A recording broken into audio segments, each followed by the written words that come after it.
Emang kapasitas Arhan tahu hasil MRI itu? Bukan kapasitas Arhan, pemain nggak tahu. Elit PSSI yang tahu. Gosip-gosip aja Pak ya? Enggak, itu nggak gosip, itu fakta. Silahkan laporkan saya ke polisi, Andre yang bohong, atau gimana? Pak, kemarin ada selebgram, streamer, saya sebut aja Pak ya, karena orangnya sudah duduk di sini juga kemarin. Sama orang tuanya saya nonton kok. Tapi Bapak sudah mendengar permintaan maaf dari beliau? Aziza sudah memaafkan, tapi proses hukum tetap jalan karena Aziza itu sudah banyak memaafkan orang dengan status TSK. Oh iya? Ya. Kadang-kadang supaya pembelajaran butuh juga ada yang masuk penjara. Dari awal nikah sampai sudah pisah, Aziza terus jadi korban. Kan dia gak bikin dosa sama publik nih anak ini. Bahkan hari-hari ini diserang habis-habisan. Saya tanya sama dokter, Aziza dosanya apa sih sama orang, anak saya? Ziza dan Arhan kan sepakat untuk berpisah. Baik-baik. Alasannya berpisah apa Pak? Ya kan jelas, Mas dokter.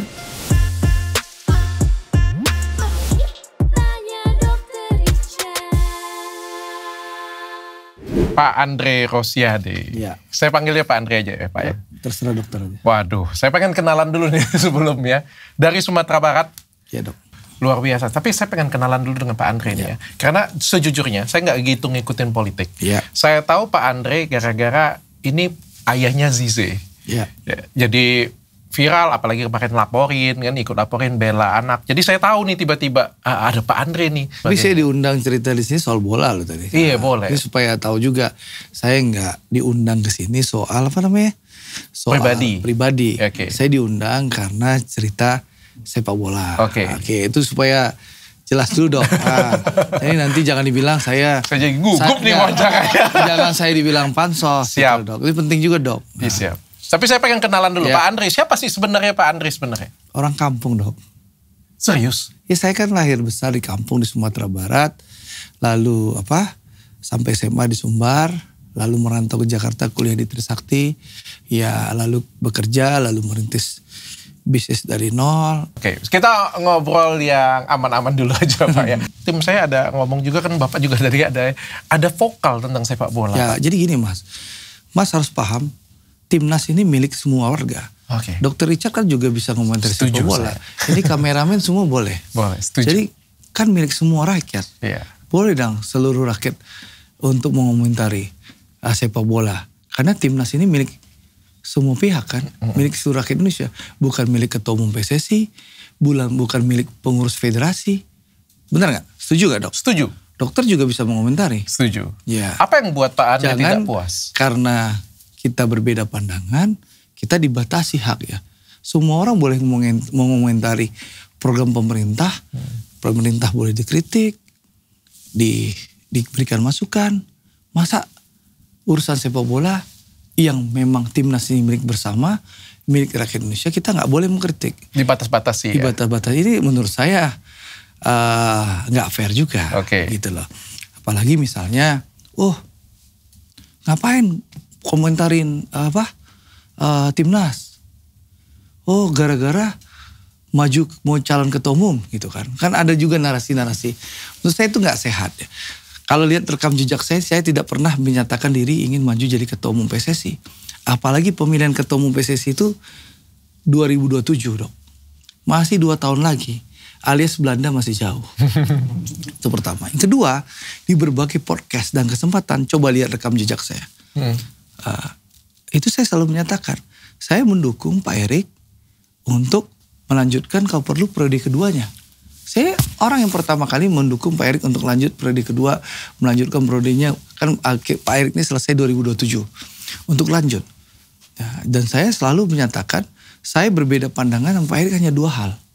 Yang satu soal saya ingin terjadi RUPS LB PT Liga, di mana saya ingin ada orang-orang baru yang profesional, kalau perlu dari luar negeri, ya, untuk memimpin PT Liga. Itu satu. Direksinya maksudnya. Ternyata aspirasi saya baru GM. Itu perbedaan saya sama Pak Erik. Yang kedua, perbedaan saya ke Pak Erik adalah saya mengkritik soal pemilihan Patrick Clifford. Tapi karena ada himbauan dari Pak Erik waktu itu, tolong beri kesempatan tim bekerja untuk round 4. Saya diam kan. Berbulan-bulan saya nggak mengomentari karena menghormati permintaan ketua umum.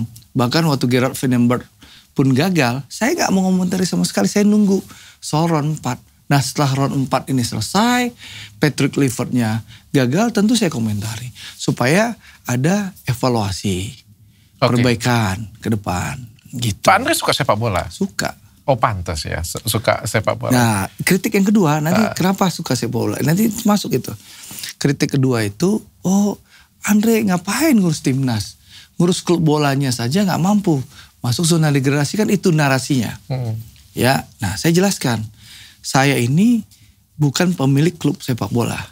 Saya ini supporter sepak bola yang namanya Klub Semen Padang FC. Di kampung saya, Sumatera Barat. Ini klub kebanggaan orang Minang.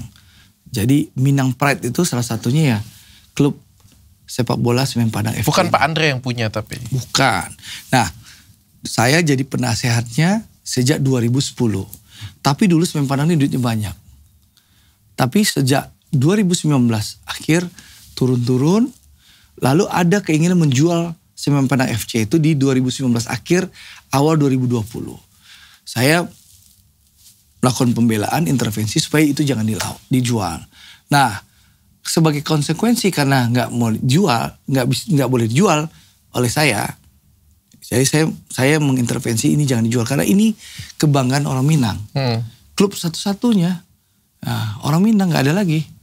Nah di Sumatera Barat, konsekuensinya saya harus terlibat aktif untuk mencari pendanaan supaya klub ini bisa eksis. Nah, Dr. Richard, sudah 5 musim ini saya yang bertanggung jawab untuk mencarikan dana dan sponsorship agar klub ini bisa berkompetisi. Sudah 5 musim alias 5 tahun. Dari 2020, 2021, 22, 23, 24, 25 sekarang. Udah mau 6 musim. Tanpa memiliki Semen Padang? Tanpa memiliki Semen Padang FC. Jadi orang punya uang banyak, tapi orang gila yang mau cari uang dan bakar uang, ya namanya Andre Rosiade di Sumatera Barat. Pak, saya pengen tanya. Jadi saya nggak ngurusin manajemen, saya nggak menentukan pelatih. Jadi manajemen itu masih orang-orang Semen Padang FC, mereka lah yang menentukan pelatih, pelatih lah yang menentukan pemain. Tugasnya Andre apa? Nyariin duit untuk bayar gaji pelatih dan pemain. Nyariin uang untuk bayar kontrak pemain dan pelatih. Nyariin uang untuk ongkos pergi away. Dan nyariin uang untuk berbagai hal tetek bengek soal pengeluaran tim. Itu tanggung jawab saya. Kalau dia Andre tanggung jawab dong urus tupoksinya. Udah saya kerjakan tupoksi saya. Sehingga klub ini bisa berkompetisi hampir 6 musim sekarang. Dengan bantuan saya untuk mencarikan uang, barang ini bisa jalan. Udah tanya Andre, udah kerjain. Nah, kenapa Semen Padang akhirnya masuk zona degradasi? Dan tentu itu kita lakukan evaluasi. Makanya saya kemarin karena saya selama ini kan gak ikut cawe-cawe. Selama ini baru ikut cawe-cawe kalau emergensi. Nah, emergensi itu kayak musim lalu. Semen Padang tinggal berapa pertandingan, masuk zona degradasi dikerjain terus, akhirnya saya ribut. Ya, saya minta tuntutan soal komite wasit, komite disiplin pembenahan, alhamdulillah dipenuhi dan pakai wasit asing. Selamatlah Semen Padang dari zona degradasi. Setelah selamat, saya nggak cawe-cawe lagi, ya. Saya biarkan manajemen yang menentukan pelatih dan pelatih milih pemain. Ternyata kan gagal ini, masuk lagi zona degradasi di putaran pertama ini. Apa yang saya lakukan? Saya minta pergantian manajemen. Sekarang manajemen sudah baru, ya alhamdulillah. Lalu kita tunjuk pelatih baru. Ya, saya minta manajemen, ayo dong evaluasi. Oh, pelatih baru. Setelah pelatih baru masuk, ya kita lakukan evaluasi, minta pelatih melakukan evaluasi kepada pemain yang ada. Oh, ternyata pelatih sudah menemukan evaluasinya. A, B, C, D, E. Oke, Senin yang lalu saya ajak manajemen undang teman-teman supporter. Kita bertemu supporter.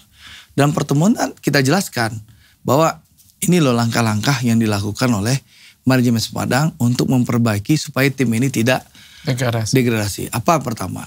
Ya, pertama sudah ganti memperbarui manajemen supaya lebih proaktif, lebih satset gitu. Yang kedua, menunjuk pelatih baru. Ternyata itu tidak cukup.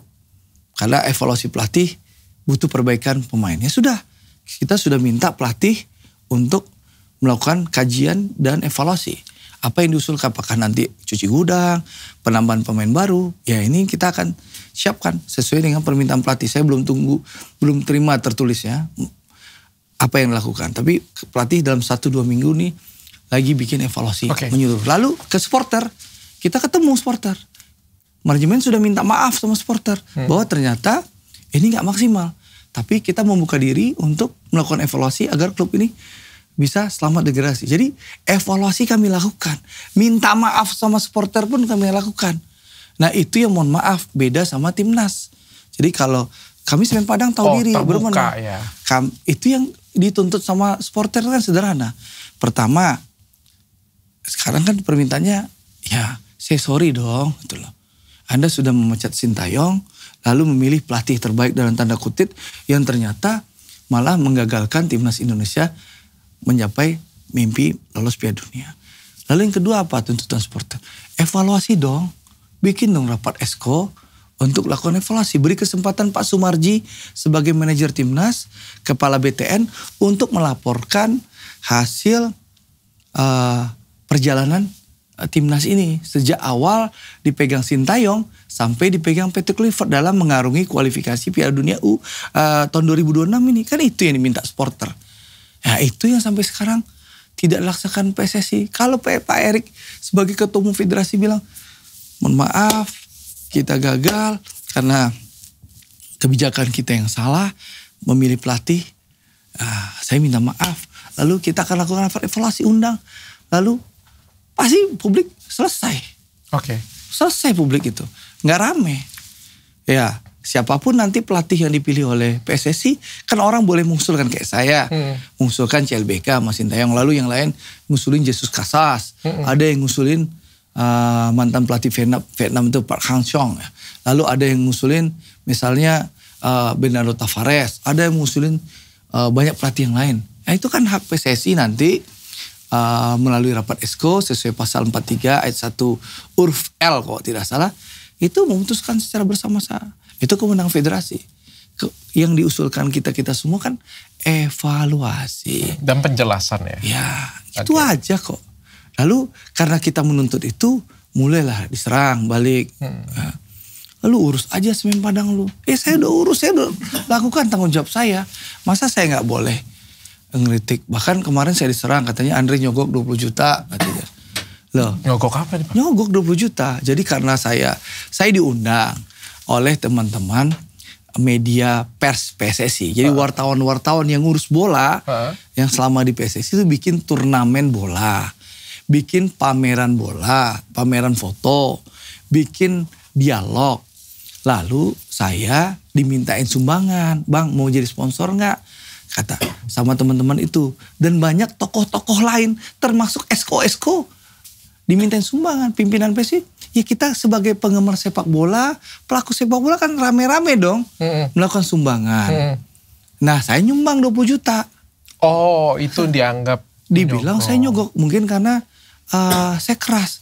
Karena di situ dan pertemuan saya bilang, ketua umum PSSI Pak Erik bertemu wartawan, handphonenya nggak boleh dibawa, disita, disimpan dulu. Gitu loh. Sama kritik-kritik yang lain lah. Sehingga mungkin ada yang marah gitu loh. Masa saya nyogok sih? Dokter, saya ikut podcast dokter nyogok gak? Saya sudah seneng banget Pak Andre mau datang ke sini. Nah ini kan supaya clear. Jadi maksud saya, kita bicara substansi permasalahan saya. Permasalahannya sederhana kok. Anda tinggal say sorry ya, mengakui ini keputusan yang kurang tepat. Gitu. Lalu yang kedua evaluasi. Udah cukup. Nggak akan ada. Saya yakin kalau itu sudah dilakukan, pasti publik juga bisa menerima, supporter bisa, nggak usah diulur-ulur. Bahkan sekarang, nggak benar tuh 10 exco dukung Sintayong, itu 5-10. Ya kalau memang Anda yakin, bikin dong rapat exco-nya. Ini diulur terus. Mungkin sambil mungkin dugaan saya mau nyolong nih supaya 10 ini berkurang terus gitu loh.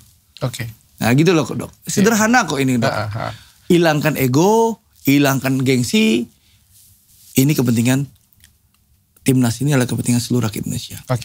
Jangan juga dibatas-batasi orang untuk mengkritik gitu loh. Semua orang boleh. Tapi Pak Andre ada bilang ada sosok yang lebih kuat dari pelatih di timnas. Bahkan menyebut inisial S. Siapa itu Pak? Jadi gini, Pak Marji itu adalah manajer timnas. Ya.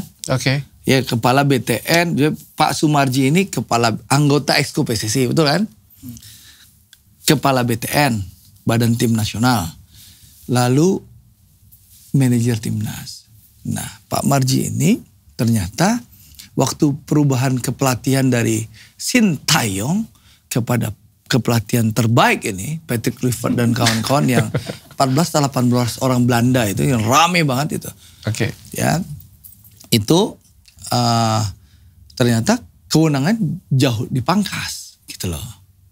Jadi misal contoh Pak Marji itu bahkan waktu Indonesia lawan Australia di Sydney itu Pak Marji itu duduk di pojok dekat kitman. Padahal dia manajer timnas. Siapa yang dekat pelatih? Namanya S. Yang saya bilang keturunan Maroko itu. Agennya Patrick Kluivert. Siapa nih? Sofian. Lupa. Sofian. Itu pemain atau agen? Agent. Oh, Agent Patrick Kluivert. Dia jadi asistennya Pak, asisten timnas, asisten manajer timnas. Tapi perannya lebih vital di Pak Marji. Pak Marji yang manajer timnas, anggota Exco PSSI, dan juga kepala BTN ditaruh di pojok tuh. Di dekat kitman. Nah, itu loh bos. Nah, bahkan contoh ada podcast nih. Kita kalah lawan Saudi, ingat gak? Habis itu mau tanding lawan Irak. Ada podcast. Pak Marji gak tahu ada podcast tuh. Siapa yang izinin? Ternyata yang mengizinkan ya, S itu. Nah, gitu loh. Banyak hal lagi yang gak perlu saya sebutkan lah. Itu yang penting, dua hal ini cukup menunjukkan memang ada dua S. Ya, ada manajer di atas manajer itu. Oke. Pak, saya ini kan perlu dievaluasi juga. Saya izin bertanya Pak, ada beberapa netizen kan juga pasti netizen bilang ini dikasih tahu dari Arhan, nggak ada dari Arhan. Iya, betul. Nggak kapasitas Arhan tahu. Nggak kapasitas Arhan tahu. Belum tanya itu. saya Pak. Contoh ya, saya pernah bilang ada MRI, ada pemain yang hasil MRI-nya nggak ada apa-apa. Ingat nggak? Yeah. Yang saya diserang netizen cegil-cegil itu kan, ya kan? Yeah. Serang.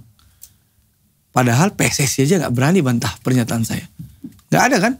Seharusnya kan kalau saya bohong soal MRI kan Bang Arya langsung bantah saya. Ah gak bener Andre itu katanya kan gitu. Kan biasanya Bang Arya bantah. Gak ada bantah soal MRI itu. Emang kapasitas Arhan tahu hasil MRI itu? Bukan kapasitas Arhan, pemain gak tahu. Itu yang tahu siapa? Elit PSSI yang tahu. Oh, gosip-gosip aja Pak ya? Enggak, itu gak gosip. Itu fakta. Makanya saya bilang waktu orang nyerang saya, silahkan laporkan saya ke polisi. Dokter kan jago tuh lapor-lapor polisi. Aduh ampun. Kan kalau dilaporkan saya ke polisi kan nanti otomatis MRI itu datang ya dok. Iya. Dibawa kan? Kan bisa dilihat. Bisa saya bawa dibuktikan ya. Kan saya udah bilang, ayo laporkan saya ke polisi. Nanti dokumennya datang tuh. Kita lihat bareng-bareng. Andre yang bohong atau gimana? Tapi nggak ada yang laporin saya polisi. Yang bantah nggak? Yang nyerang saya netizen. Itulah risiko. Jadi public figure ya. Risiko kita hadapin aja, berani berbuat ya berani tanggung jawab. Ada juga kritik katanya Pak Andre mengkritik sangat keras karena Arhan tidak masuk di format utama. Itu kan narasi yang dibangun oleh kelompok pendukung pelatih Tarkam itu. Iya kan? Pelatih Tarkam itu siapa? Dulu orang gak sepakat loh, saya diserang. Sekarang mayoritas supporter sepakat dengan kalimat saya pelatih Tarkam. Dulu saya udah ingetin, ini pelatih Tarkam. Datang, iya pelatih, kok dokter tahu nggak kompetisi Tarkam di kampung-kampung? Itu pelatihnya datang atau kita cari di saat tim mau tanding nih. Nah itu yang terjadi sama Belanda-Belanda ini. Belanda-Belanda ini datang ke Indonesia ya di saat seminggu atau berapa hari, ya saya lupa lah, seminggu atau 10 hari lah paling cepat ya. Sebelum pertandingan. Nanti 1-2 hari setelah pertandingan dia pulang lagi. Nah itu yang saya bilang pelatih Tarkam waktu itu. Nah saya dinarasikan karena marah Arhan. Saya udah bilang gak ada urusan soal Arhan. Ini soal mimpi saya dan jutaan rakyat Indonesia ingin timnas kita lolos ke Piala Dunia. Saya mengkritik itu gak ada urusan Arhan. Saya udah berulang-ulang kali. Dan saya konsisten kok mengkritik Kluivert. Ya, setelah Arhan pisah sama Ziza juga saya konsisten kok mengkritik Kluivert, kan jelas. Clear. Gak ada urusan. Ini urusan saya sebagai penggemar sepak bola. Oke. Pak, saya... Tapi itulah sekali lagi dicarikan narasinya. Dicarikan kontra opininya untuk membatasi kritik-kritik kita. Itulah Indonesia. Secara pribadi Bapak pasti senang sekali dapat menantu seorang pemain timnas Pak. Loh, Kalau soal itu kan pilihan ya. Jadi saya kan menghormati pilihan anak saya. Anak saya sama Arhan sepakat minta nikah waktu itu. Ya karena mereka bersepakat, yakin ya sudah kami fasilitasi. Oh kebetulan Pak ya berarti ya? Iya memang gak ada by design Mas. Jadi mereka yang minta nikah ke kami. Jadi ya sudah kita hormati, kita fasilitasi. Di saat mereka pun berpisah, memutuskan berpisah, mereka pun berpisah baik-baik. Ya, berpisah baik-baik. Jadi pernikahan ini kan menggabungkan dua keluarga besar. Jadi berpisah pun dengan secara baik-baik dengan dua keluarga besar ini. Azizah bertemu dengan keluarga Arhan. Pamit baik-baik. Arhan pun begitu. Jadi clear. Jadi perpisahannya baik-baik. Yang gak baik-baik itu kan netizen. Ya, yang selalu dari awal nikah sampai sudah pisah, Azizah terus jadi korban. Padahal Azizah gak ngezolimin netizen. Ya kan? Juga gak korupsi.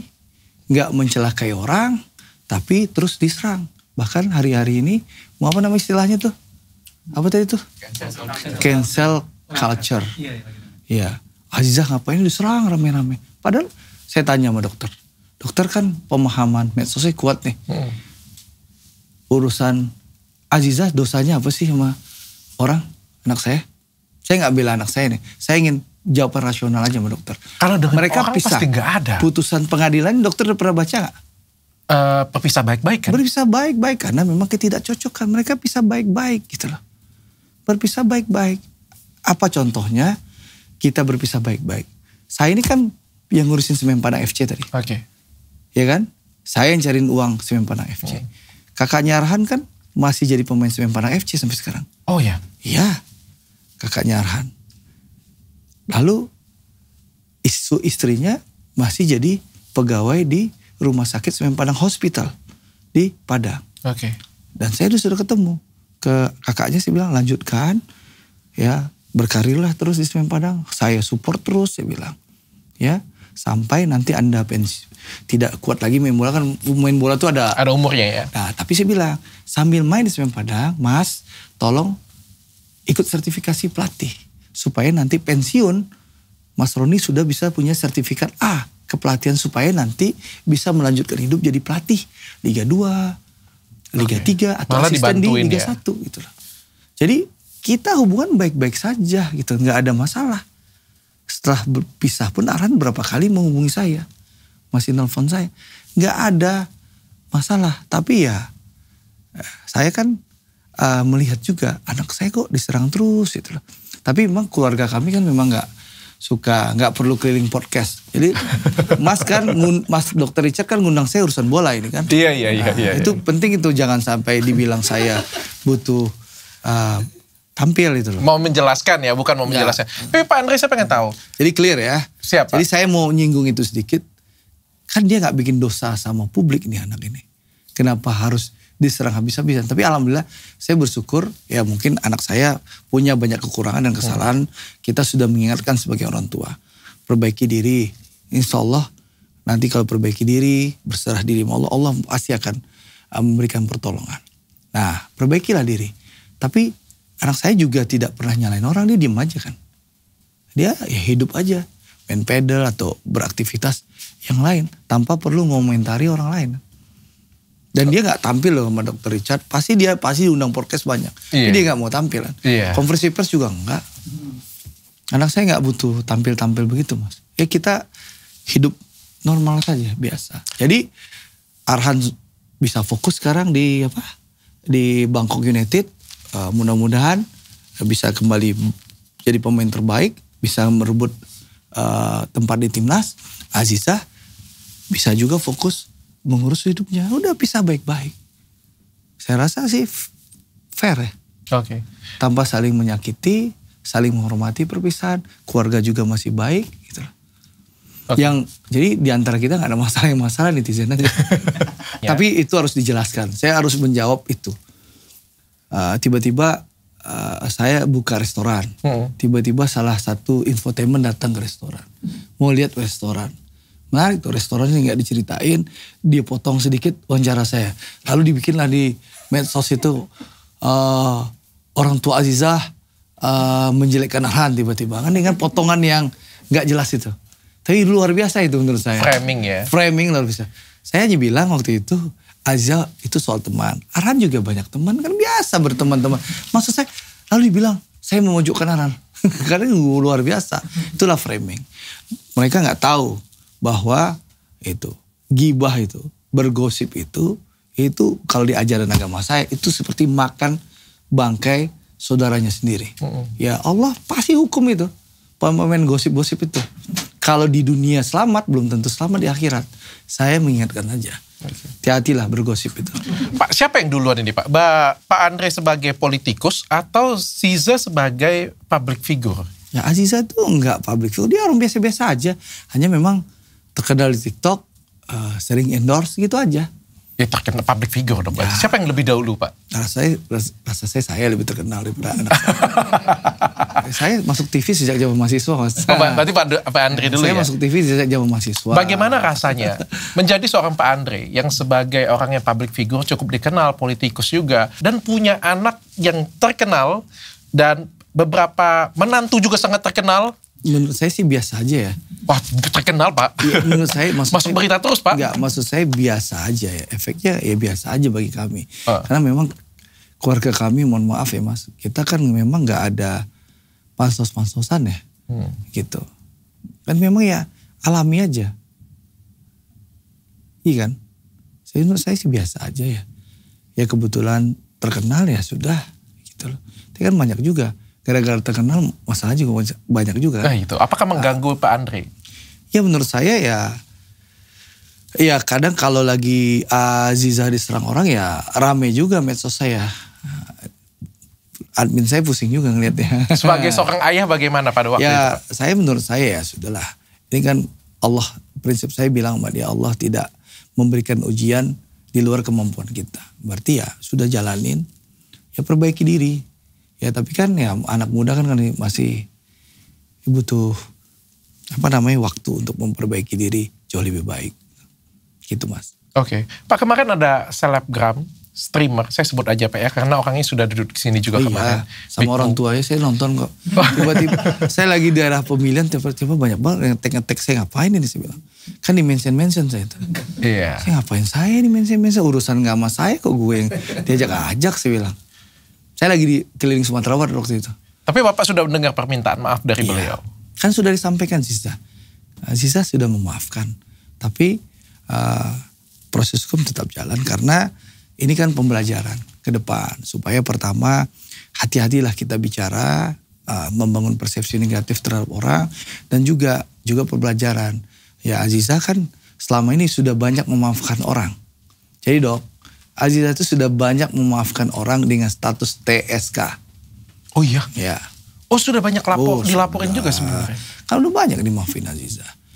Ya tapi ya kadang-kadang, saya kan dulu bilang, kadang-kadang supaya pembelajaran kemudian hari orang jangan gampang memfitnah ya. Butuh juga ada yang masuk penjara mungkin gitu loh. Jadi ya jalanin aja proses hukumnya. Tadi pasti dokter mau nanya, gimana kabar kasusnya? Saya baca di berita katanya udah naik penyidikan Dok. Tapi saya nggak tahu perkembangannya. Saya baca berita sama kayak dokter. Oke. Jadi supaya dokter nggak nambah lagi nanti pertanyaan lanjutan biar saya jawab dulu.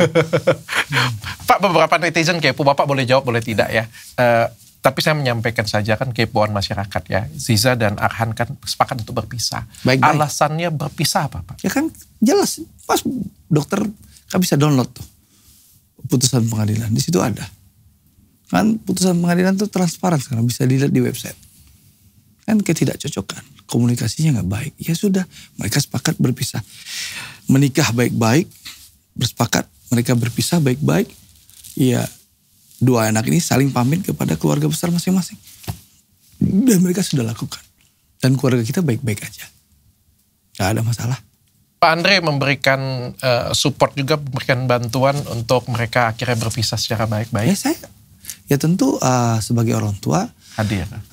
Saya nggak hadir ya putusan pengadilan itu, saya lagi di luar negeri kalau nggak salah.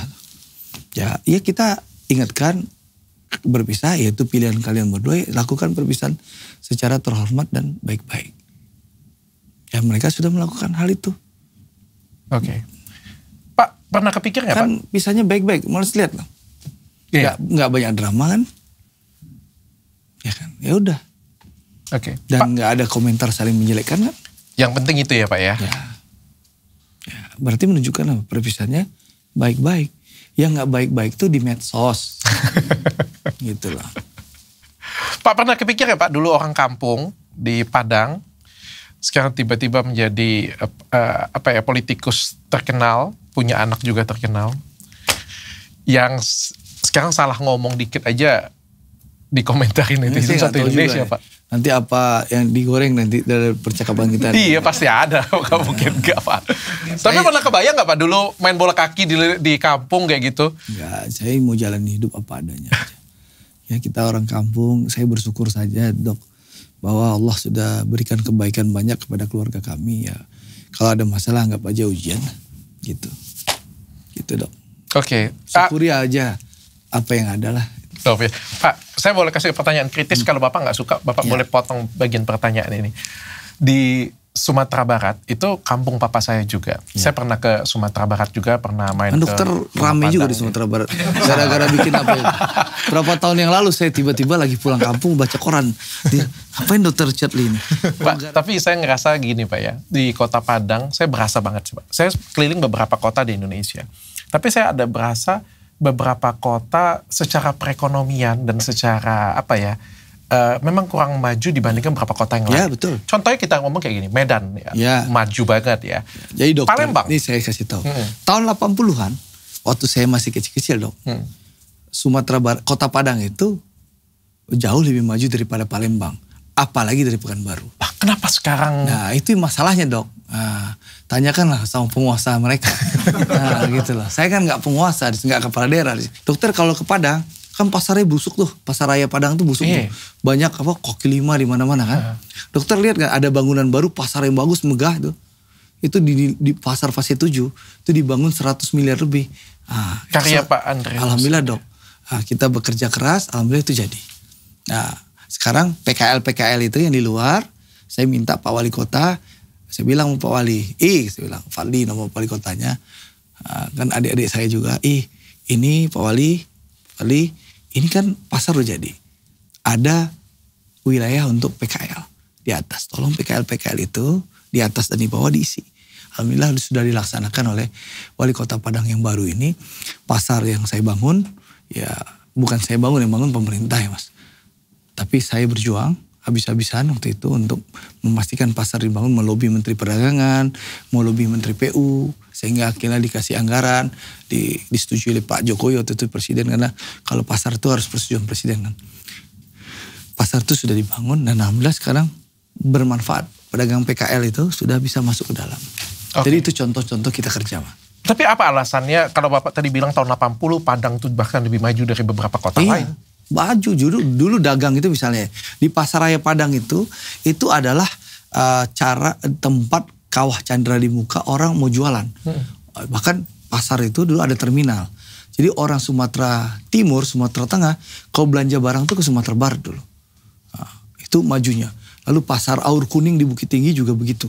Banyak orang yang belanja di situ. Jadi itu Tanah Abangnya Sumatera itu ya Sumatera Barat dulu. Dulu. Nih, apa penyebabnya ini jadi banyak hal ya. Cukup tertinggal? Banyak hal ya. Ya ini yang perlu kita evaluasi bersama.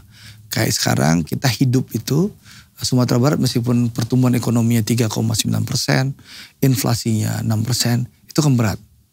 Tapi kenapa Sumatera Barat masih ekonominya masih tertolong? Karena ada uang perantau tadi. Perantau Minang itu kan ada di mana-mana. Ya. Itu mengirimkan hampir 20 triliun setahun. Wah. Ke kampung. Makanya kalau alumni-alumninya ya? Iya bukan, orang Minang tuh merantau. Iya. Jadi kalau Dokter Richard pergi ke kampung-kampung di Sumatera, tiba-tiba dia masjid bagus-bagus. Dibangun besar gitu loh.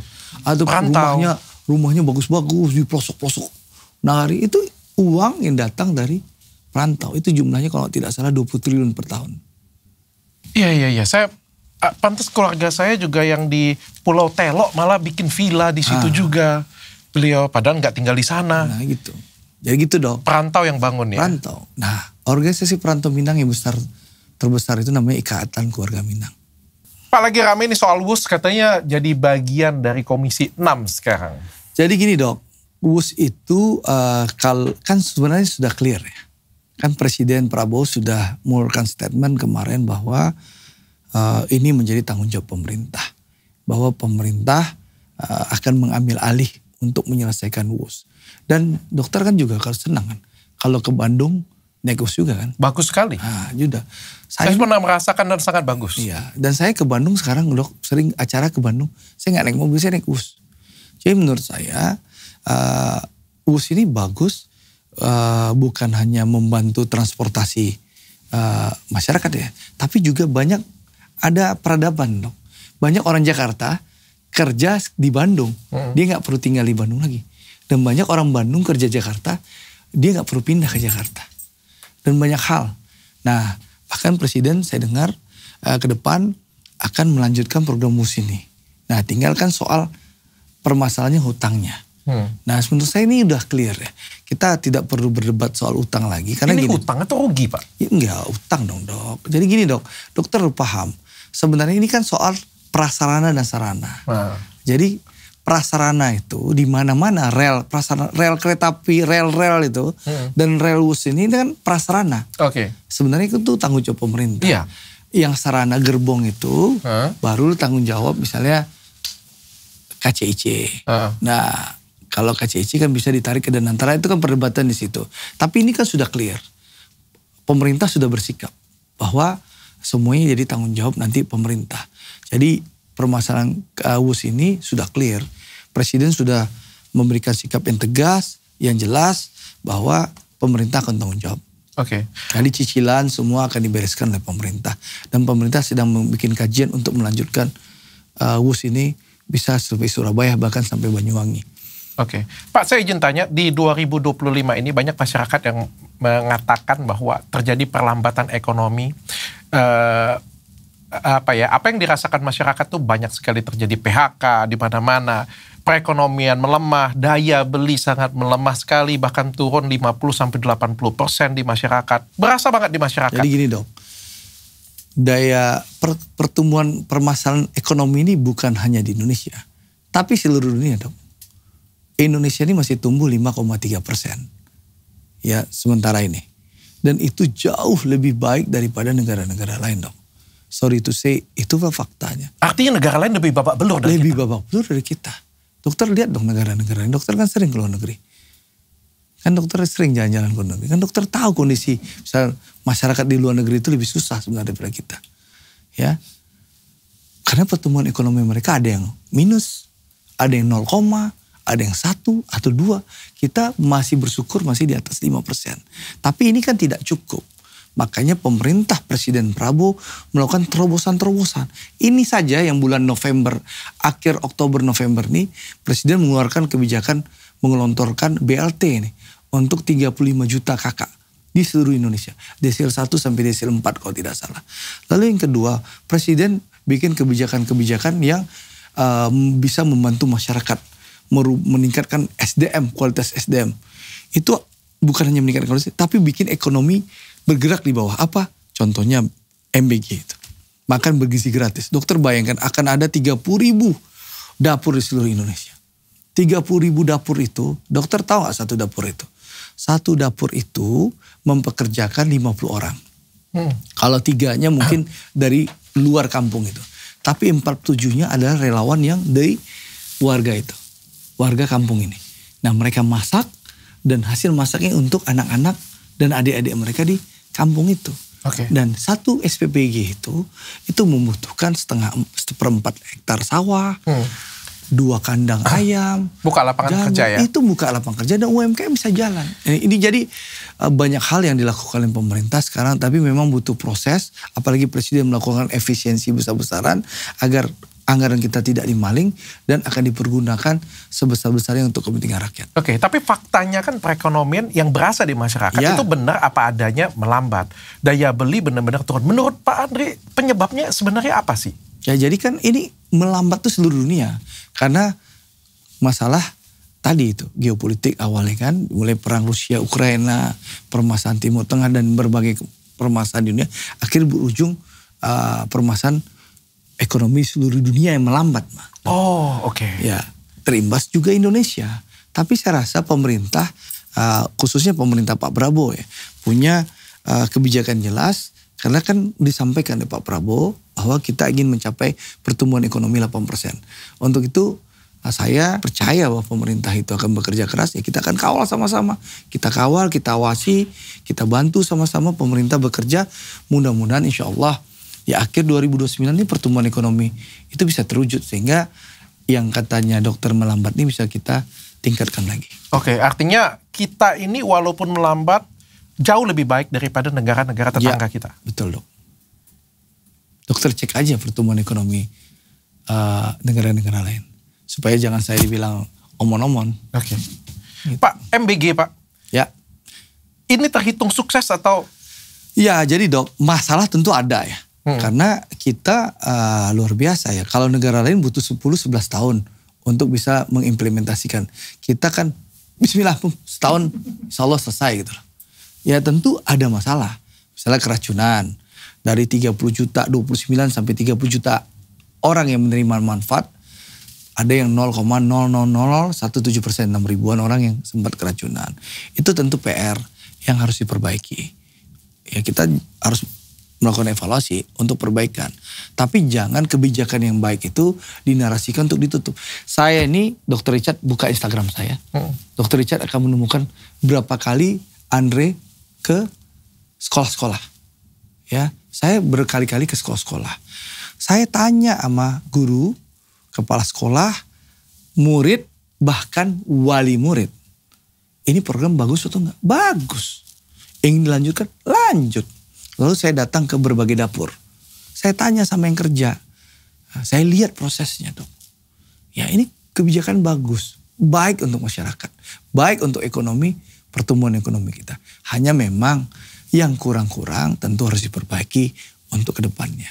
Begitu dokter. Oke. Karena dokter pernah gak ketemu, lihat sekolahnya? Kapan-kapan dokter ayo ke Sumatera Barat keliling. Kita lihat dokter kapan-kapan punya waktu, saya ajak dokter keliling Sumatera Barat. Kita lihat ya sekolah-sekolah, kita temuin wali murid maupun orang tua maupun anak-anak ini. Tanya langsung dok. Supaya dokter gak termakan narasi medsos. Langsung temuin. Saya belum pernah ketemu dari ribuan orang tua yang saya temui. Belum ada yang menolak. Ada satu. Saya tanya, kenapa menolak? Pak, anak saya udah kelas 6 SD mau tamat. Kok bisa duitnya aja? Katanya. Itu alasannya. Dari ribuan yang saya temuin, hanya satu. Karena anaknya mau lulus. Duitnya aja Pak, katanya.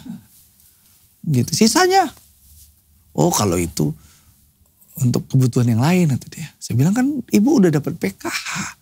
Udah dapat yang lain-lain BLT-nya. Ini kan makan anak. Kalau saya kasih kepada ibu itu ya. Kalau saya kasih ibu duitnya, emang pasti ibu kasih anak ibu makan? Enggak, katanya.